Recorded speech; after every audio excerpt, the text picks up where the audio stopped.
Video ini saya buat untuk ditujukan kepada teman-teman yang pemula atau yang baru terjun ke dunia trading atau baru mau terjun ke dunia trading. Kalau mungkin untuk mereka-mereka yang sudah trading ya mungkin tidak terlalu penting, tapi saya rasa ini juga penting bagi masyarakat. Tujuannya apa? Untuk perlindungan juga. Jadi supaya bisa membedakan mana yang legal, mana yang agak-agak berkabut lah, seperti itu. Karena kita tahu bersama kan, kalau dilihat di Google Play Store itu banyak sekali aplikasi-aplikasi yang berkaitan dengan trading. Nah, sekarang saya ingin beri pemahaman dasar dulu ke masyarakat tentang alurnya seperti apa, sebelum kita masuk kepada apa yang ada di grafik-grafik ini, ya kan? Oke. Pertama-tama, trading itu resmi apa? Enggak. Kalau dibilang trading itu, ada yang bilang judi mungkin, ya kalau judi kan nggak mungkin dilegalkan oleh pemerintah, kan begitu ya. Nah, sekarang kita bicara legalitasnya dulu. Dunia trading kalau diartikan secara harfiah atau dalam bahasa Indonesia, itu artinya kan jualan, berdagang, ya kan? Ada jual dan pasti ada beli, ada penawaran, ada permintaan. Nah, ini siapa? Siapa yang menjadi payungnya? Payung hukumnya seperti apa? Nah, dalam dunia trading, itu semua perusahaan-perusahaan yang bergerak di bidang itu dibawahi oleh yang namanya Kementerian Perdagangan. Ya, Kementerian Perdagangan. Kenapa? Trading itu kan jualan gitu. Jadi semua perusahaan-perusahaan yang bergerak di bidang trading pasti harus terdaftar di Departemen atau Kementerian Perdagangan. Nah, di mana ada di bawahnya departemen itu atau kementerian itu ada satu lembaga lagi yang namanya Bapepti. Bapepti, Badan Pengawas Perdagangan Berjangka dan Komoditi. Nah, kok dari namanya aja kita udah tahu kan, pengawas. Nah, inilah yang menjadi regulatornya. Regulator itu yang bikin aturan tentang perdagangan berjangka dan komoditi, yaitu trading itu. Kenapa dibilang perdagangan berjangka? Terlalu panjang mungkin kalau untuk orang yang umum kan, oh kamu apa? Trading ya?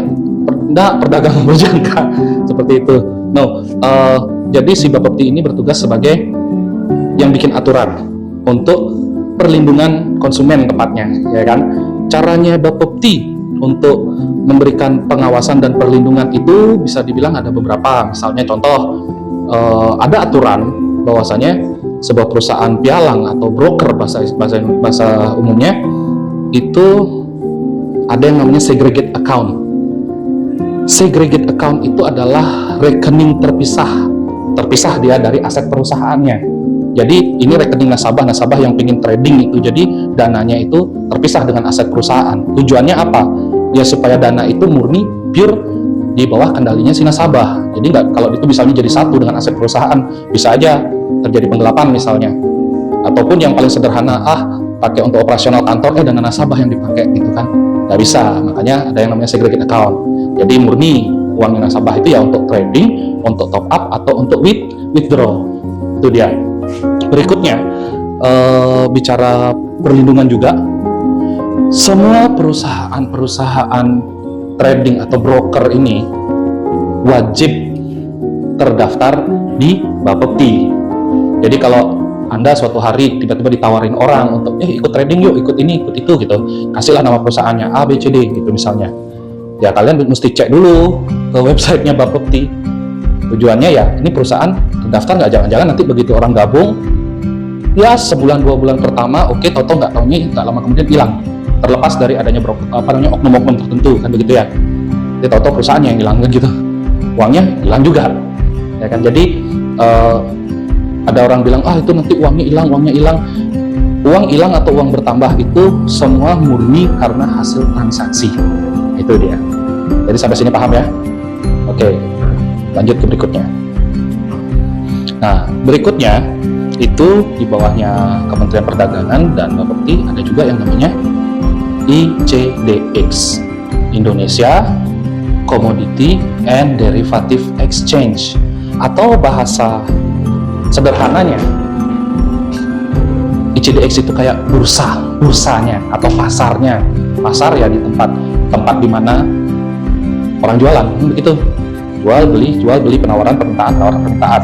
Itu dia. Jadi ketika kita tergabung atau menjadi nasabah di sebuah perusahaan pialang, posisi-posisi kalian itu pasti terdaftar di ICDX. Bukan berarti kalian yang harus datang ke ICDX untuk transaksi. Enggak.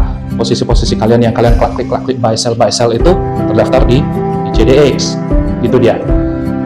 Tujuannya apa? Yaitu tadi dibuatkan arenanya atau tempatnya atau fasilitasnya. Itu negara yang menyiapkan. Jadi kalau ada bursa-bursa yang di luar daripada ICDX, ya pemerintah nggak bisa disalahin kalau misalnya Anda tipu atau bagaimana, kan gitu ya. Itu dia. Nah, kemudian ada lagi satu yang namanya ICH. ICH itu adalah Indonesia Clearing House atau lembaga penjamin clearing. Ini maksudnya apa? Maksudnya adalah ICH itu kalau saya ambil persamaannya dengan perbankan, dia kayak LPS-nya gitu loh. Kalau di bank itu kan, kamu nabung di bank kan ada yang namanya lembaga penjamin simpanan. Begitu juga kalau di trading, itu ada namanya ICH, Indonesian Clearing House, sebagai penjamin. Penjamin ini dalam hal apa? Ya bukan berarti kalau kamu loss duitnya diganti sama ICH, ya nggak gitu. Ya, jadi dia tuh penjamin bahwasanya kalau kamu trading atau apa, posisi-posisi kamu itu semua terdaftar dan tercatat. Begitu loh. Jadi nggak bisa tuh istilahnya kamu ngambil posisi buy. Kalau lewat perusahaan resmi ya, kamu ambil posisi buy, kemudian udah naik nih ceritanya, udah untung, tiba-tiba posisi kamu hilang.